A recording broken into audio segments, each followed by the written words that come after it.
We saw the return of Jason Robertson to the lineup last night, and boy, did it make a difference. On today's show, we'll break down last night's big win for the Dallas Stars, the 5-4 victory over the Buffalo Sabres to start off their four-game road trip. A full breakdown coming up on today's episode of Locked On Stars.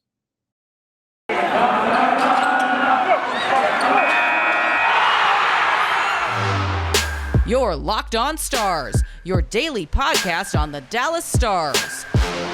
Part of the Locked On Podcast Network. Your team every day.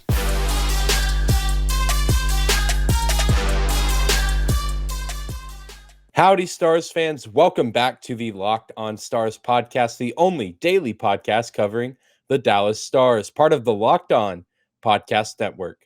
Your team every day. I'm your host, Dane Lewis, your local expert on the Dallas Stars, and it is Friday, January 21st. It's the weekend, folks. We made it. We made it to Friday, and the Dallas Stars made it 5 wins in the win column on the road here in this 2021-2022 season, coming at a very, very crucial time, avoiding a 4-game losing streak. The Stars seem to be riding the ship a little bit on the road, not to get too premature, to get too far ahead of ourselves, but the Dallas Stars that looked good down the stretch last night, coming back down from 2-0 and down 4-3 at one point to claim a victory in Buffalo against the Sabres, and a crucial win, a crucial 2 points on a night where some other Central Division teams were playing, Nashville and Winnipeg.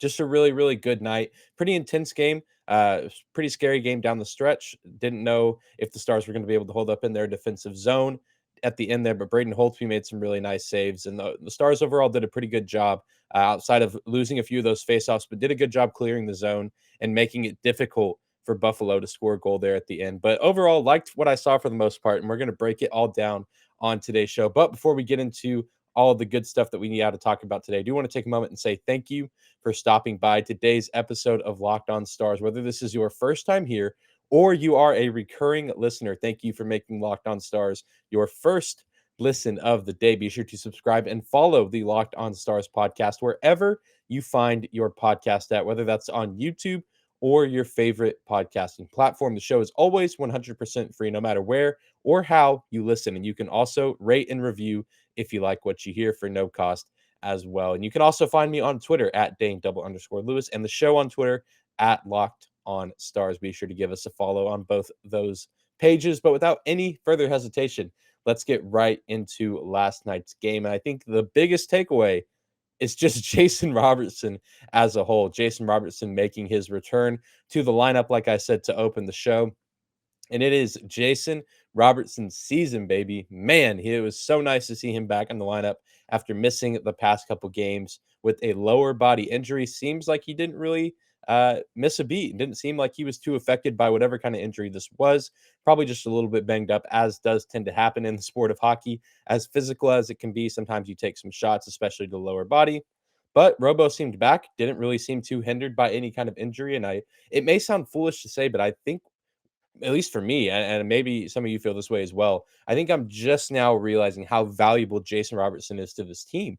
I mean, clearly we know that he's talented and he's, a very important member of this Dallas Stars team. He was a Calder Trophy finalist last season, second on the team in points last season behind Joe Pavelski, second on the team in points right now, only behind Joe Pavelski. An incredible player. And I don't think myself or anyone else that watches the Stars team is doubting his talent or his ability. But I think his overall value has maybe just been a little bit misunderestimated in the grand scheme of things.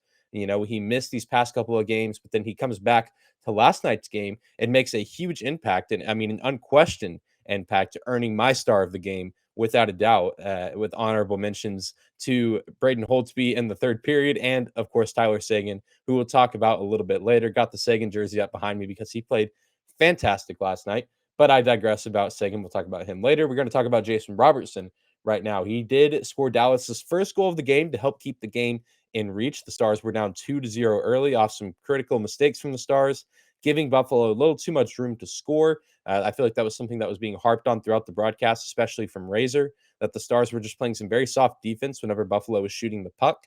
And I think, on pretty much all 4 of those goals, you can make the argument that the defense could have been a little bit tighter, and there were just some assignments and some miscommunications from the defense as a whole.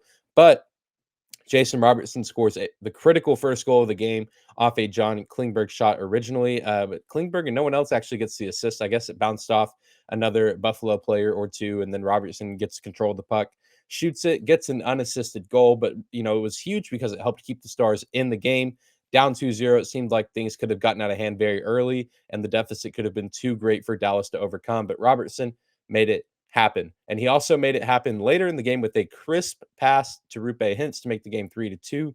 Just a perfectly placed pass where Rupe could get it and put the puck in on the power play. His first goal of the game coming on a power play as well. And then his last goal of the game coming off the power play, off a pretty pass from Tyler Seguin. Joe Pavelski sets up Seguin in the corner. Seguin hits Robo for a wide open shot on the net out of the air too. So some really good hand-eye coordination from Robo. And Aaron Dell, the goalie for the Buffalo Sabres last night, had a pretty good game, 42 saves on 47 shots, but he just did not see that pass coming, didn't really see the puck coming, didn't really have time to react to such a play like that. And if you go back and watch the highlight, you can see Sabres forward Anders Bjork was just beside himself for letting Robo get as open as he did right there. You can kind of see his frustration, realizing in the moment that the game was probably lost in that moment. With I think about 3.5 minutes to play at that point, the Stars finally claiming the lead for the first time in the game. And we saw the Stars struggle tremendously on offense against Florida, where Jason Robertson did play. If I'm not mistaken, he did play in that game. But even if he did, not a whole lot going on for him there. But he did not play in Tampa. He did not play in Dallas against Montreal. And we saw how the Stars' offense was impacted. The offense really held to pretty much nothing, especially in Tampa Bay, only getting one goal from a defenseman in Esa Lindell. And then in Montreal, just struggling to get anything going on offense, outside of a few instances that, Jason Robertson just wasn't there to provide his passing, to provide his shooting ability, to provide his overall offensive IQ. But, the Stars scored 5 goals last night. And I think a huge credit to that is clearly from Jason Robertson scoring 2 goals, but also assisting on that goal to Rupe Hintz, and just his presence on the ice, I think, made a huge difference when the Stars desperately needed it to get this win, to start out this 4-game road trip.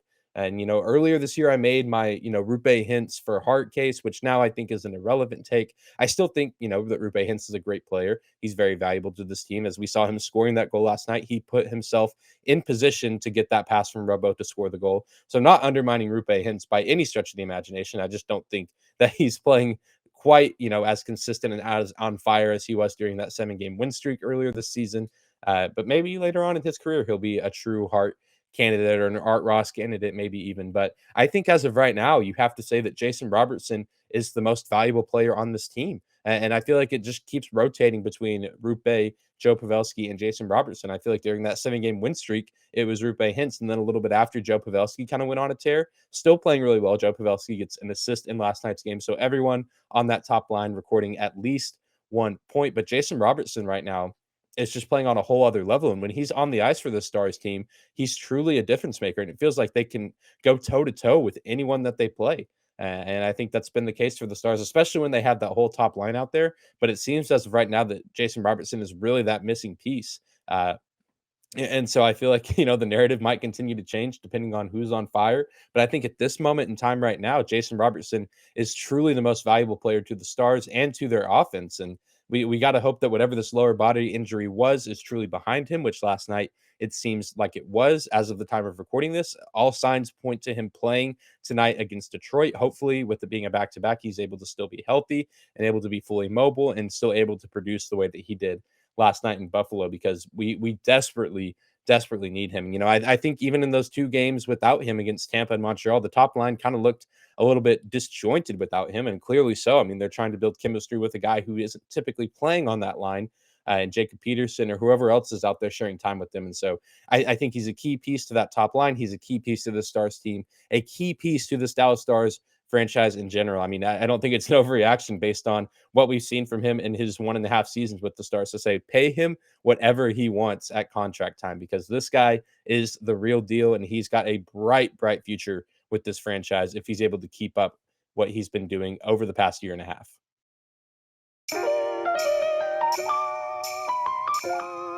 Today's episode is brought to you by Built Bar. Built Bar is the protein bar that tastes like a candy bar, or maybe even better than a candy bar.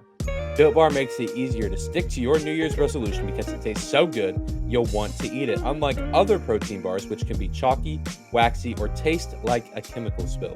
You want to eat healthy, but it just gets so difficult and so boring. By like week 3, you might be thinking, this is just not worth it. Where's the chocolate in my life? Well, Built Bars are covered in 100% real chocolate, and they contain 130 calories, 4 grams of sugar, 4 net carbs, and 17 grams of protein. So they're covered in 100% chocolate, yet they're still good for you. You can compare that to a candy bar, which is usually containing around 240 calories, 30 grams of sugar, and dozens of net carbs. You can go to built.com right now and use promo code LOCKED15 to get 15% off your order. Again, use promo code LOCKED15 for 15% off your order at built.com.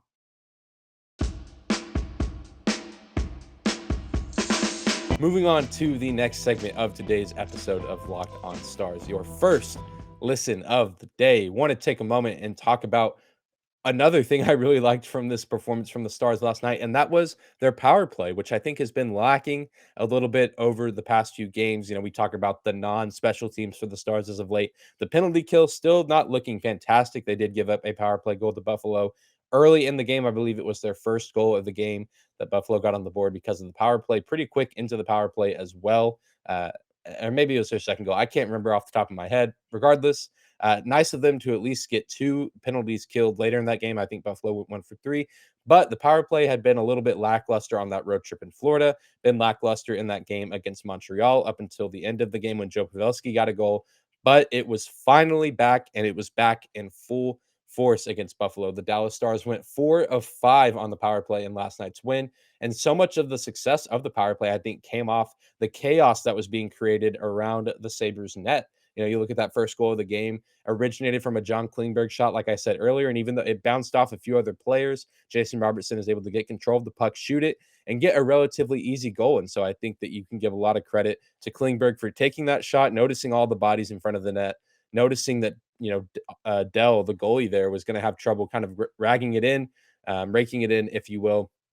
Jason Robertson makes a nice play. Even the second goal came from a nice pass to Rupe Hintz while he was rushing the goal. Always hard for a goalie to kind of read the play whenever he sees a player or two, because there was a defender with Rupe kind of rushing at the goal. Hard for them to react in the moment. He knew the pass was coming, but also I think there's a chance that Dell maybe thought there was going to be a shot from Jason Robertson. Instead, it's a pass. So hard for him to react there. A lot of chaos happening that I think Jason Robertson and Rupe Hintz took full advantage of. A little bit more chaos around the net. And even Tyler Seguin's 5-on-5 goal, the only full strength, even strength goal for the Dallas Stars, if you will, came as a result of a crowded net. And I mean, not overcrowded, but Jamie Benn and former Dallas Star Mark Pysyk were both in front of the net.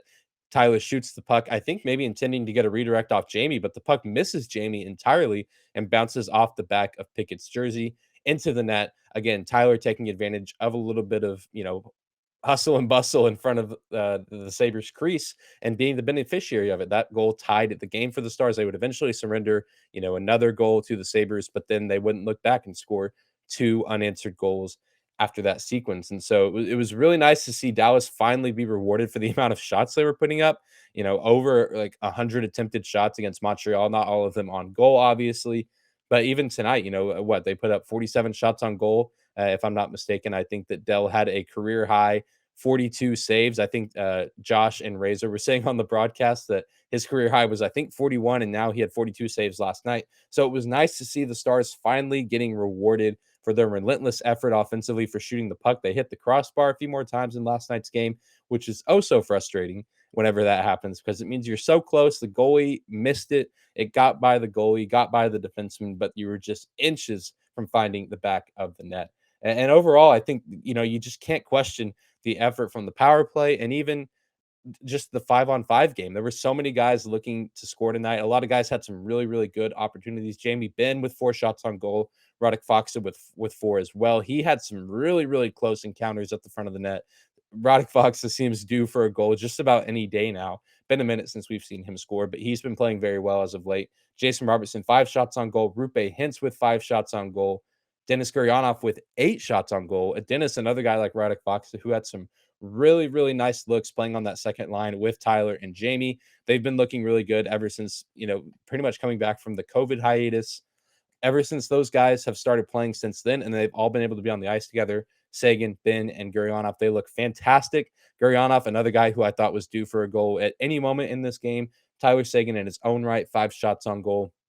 So really good to see all of these guys get involved. Seemed like a little bit more of a quiet night shooting wise for Joe Pavelski. No goal. I think he only had 1 or 2 shots on goal, but again, did get an assist. Still finding a way to be effective in this game. But the team played really good for the most part as far as an overall team game. I just think that they played a little bit too loosely defensively, like I mentioned earlier, and Buffalo was able to take advantage of some of those mistakes.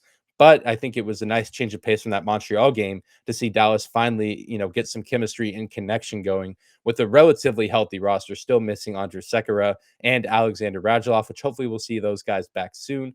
But it seems that if we can get these guys to be on the ice together consistently, they build that offensive chemistry, and they're going to, start making more of these shots than they miss as time goes on, and they're going to continue to establish that play time with one another, establish that chemistry. And I think we're finally starting to see it come to fruition with last night's win in Buffalo. And now the Stars just need to continue to carry that over and continue to move forward with what they have going in Detroit against the Red Wings, which after this break, we'll give you a preview of tonight's matchup.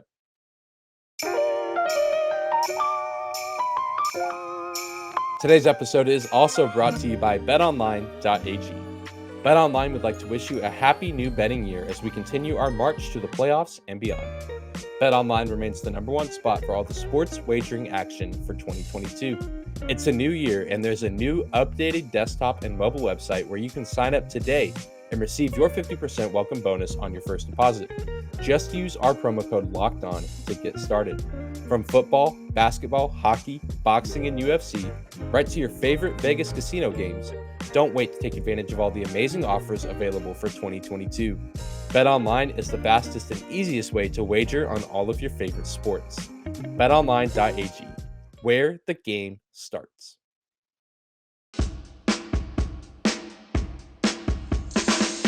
And to close out today's episode of Locked On Stars, I want to send you on your way for the weekend with a quick preview of tonight's matchup between our Dallas Stars and the Detroit Red Wings. The second meeting between these two teams this season after playing 8 times last season. And normally, you guys know I like to collaborate with other Locked On hosts to preview these games. But with the back-to-back and having to talk about last night's game and talk about tonight's game, not time for a full crossover, but Brian Fisher of Locked On Detroit Red Wings was kind enough to record a quick 4-minute video for us, kind of talking about this Red Wings team and what to be on the lookout for in tonight's matchup. So let's go ahead and hear a quick word from Brian Fisher of Locked On Red Wings about this team.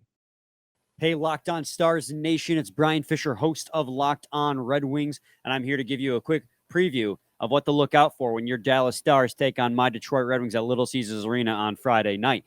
And really, there's 5 players you got to keep an eye out for. First and foremost is the defensive rookie, Moritz Seider. He leads all rookies in assists with 22, and he also leads the Red Wings in total time on the ice and second on the team in average time on the ice with 22 minutes and 23 seconds average per game. He has come over from the Swedish Hockey League, winning the Defenseman of the Year in that league, and immediately has become the #1 defenseman on the Detroit Red Wings. And he was talked about nonstop about his defensive game and his big hits.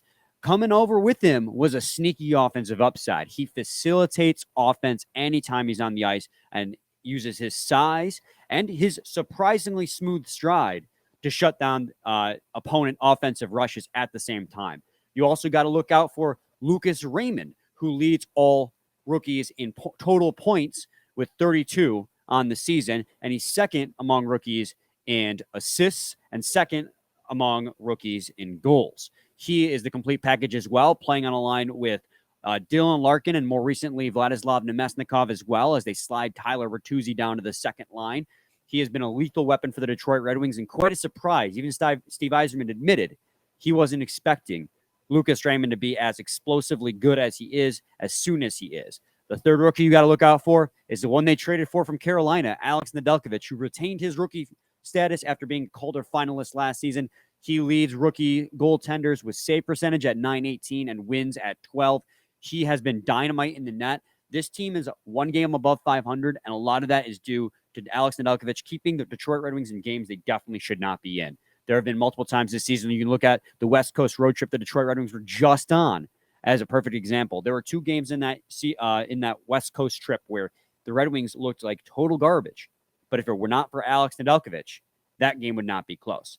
Now, the Dallas Stars game is the first of a back-to-back for the Detroit Red Wings, and I know the Dallas Stars are coming off of a back-to-back themselves, so you might not see Alex Nedeljkovic. And if you don't, you're sitting pretty, because Thomas Greiss in that, if he comes off COVID protocols, has been bad this year. The 36-year-old goaltender has a save percentage of .860. But the offense doesn't end there with Lucas Raymond and Moritz Seider, as Dylan Larkin is having a career year. He sits a point above a point per game currently. I believe it's 36 and 35 games. And Tyler Bertuzzi has been a lethal force wherever they slot him in the lineup, playing most of the season at the first-line winger role, slotted down to the second-line winger to help spread out the scoring depth, and it has worked phenomenally ever since they moved Tyler Bertuzzi down. That second line's offense has ticked up a notch. Pius Suter and Robbie Fabry instantly gel with Tyler Bertuzzi, as everybody does. So really, those 5 players are the guys that you have to look out for. Alex Nedeljkovic, Lucas Raymond, Moritz Seider, Dylan Larkin, and Tyler Bertuzzi. Outside of that, if you want to beat the Detroit Red Wings, you take advantage of their depth issues. Outside of the top 2 forward lines and Moritz Seider on defense and Alex Nedeljkovic in goaltending, they have a hard problem with depth. Their third and fourth lines don't provide a lot of offense, and their defense outside of Moritz Seider and occasionally Philip Hronek do not provide a lot of defense. So if you can beat them in depth, you'll win this hockey game. But you got to shut down that top line, those top 2 lines now, and that top defenseman in Moritz Seider. That's what you got to look forward to in the Dallas Stars Detroit Red Wings game on Friday. Big thank you to Brian for putting that video together for us, giving us a preview of what to be on the lookout for from this Detroit team. And like he said, looks like there's a lot going on with the top of their lineup, especially their top 2 lines. Looks like it's going to be a battle between both teams' top lines. Robertson, Hintz, Pavelski versus Nemetsnikov, Larkin, Raymond, Ben, Seguin, Gurianov versus Fabry, Suter, and Bertuzzi. From what it seems like, from what he said, what I was able to find online, going to be very, very interesting to see how those matchups shape out, see which offensive trios can come out on top and get the best of one another. Looks like we're going to get Moritz Seider versus Miro Heiskanen as far as defensemen goes. 2 young defensemen looking to make a name for themselves in this league. Looks like we might get Jake Ottinger versus Alex Nedeljkovic, 2 young goalies who have next in this league who are looking to make names for themselves.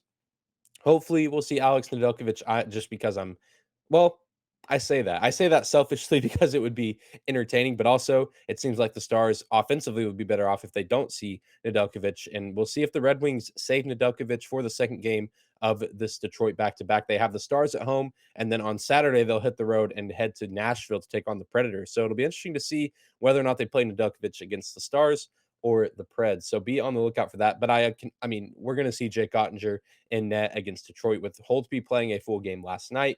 Going to be very, very interesting to see how this game shakes out based on the matchups that we're going to see. And if if Brian is correct and the issue for this Red Wings team in this game is going to be depth, then we need to see a big game from the Raffle, Fox, and Glendening line. Assuming that these are the lines that we see for the Stars, I guess there's a chance that we could see some of the lines get shaken up on the road. So the lineups get moved, but I can't imagine after last night that that'll happen too much. So I expect to see similar lines, if not the exact same lines that we saw in last night's game. But Raffle, Fox, and Glendening need to come up big, and if they, can play superior to some of these weaker depth players of this Red Wings team, I think that the Stars can, find their way to come out on top. And I think based on what we saw last night, it's going to be a tough, grinded out game. Detroit a little bit rested up. Their last win actually coming against the Buffalo Sabres as well in OT. They're going to be playing at home. They're going to be rested up. Going to be a very intense game, it seems like. I like the Dallas Stars in this game, but I don't know if I'm confident enough to say that they win this one just based on a lot of the circumstances going in. I'm going to say it's a tough loss for the Stars, probably a score of 3-2, maybe even an OT loss. I mean, if they're able to at least salvage a point in this game or get 2, any kind of points in this game would be a W. Would really be nice to see them get 2, but I'm going to predict that they lose by a score of 3-2 in overtime to the Detroit Red Wings. And for the first goal for the Stars, I'll go ahead and give it to Michael Raffle. Have a lot of confidence in that third line going in. These guys, all of them have shown that they can be sneaky good players throughout this season. I don't expect them to, come in and put up superstar type numbers, but I have high expectations for the three guys on the Stars third line going into this game. It's going to be very, very fun to see how it shapes out, and it's going to be fun to see the Stars send us into the weekend, hopefully on a high note. But we'll have to see. Only time will tell. But that's going to do it for today's episode of Locked on Stars. Be sure to tune in on Monday. We'll be breaking down this game as well as looking ahead to what this next week has in store for the Dallas Stars as they'll be wrapping up their 4-game road trip with 2 additional games against the Devils and the Flyers. Thank you again for making Locked on Stars your first listen of the day. Now go make your second listen of the day, the Locked on Bets podcast with your boy Q, and with expert analysis and insight from Lee Sterling. NFL playoffs are this weekend, and if you're going to be making bets on those games, be sure to go check those guys out. They'll give you all the insight that you need for the big games in the NFL this weekend, as well as any other sports that you may want to bet on. Be sure to follow and subscribe to the Locked on Stars podcast wherever you find your podcast at, whether that's on YouTube or your favorite podcasting platform. It's always free to listen no matter where or how you listen to your podcast. Be sure to also rate and review if you like what you hear. And also follow me on Twitter at Dane_Lewis. That's at DANE 2_LEWIS.